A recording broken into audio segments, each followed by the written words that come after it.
పరశురామ శ్రీరామ కృష్ణావతారములను ధరించిన శ్రీహరి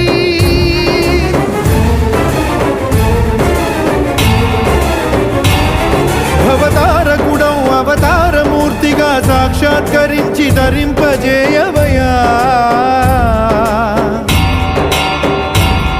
నను బంధ విముక్తుని చేయవయ్యా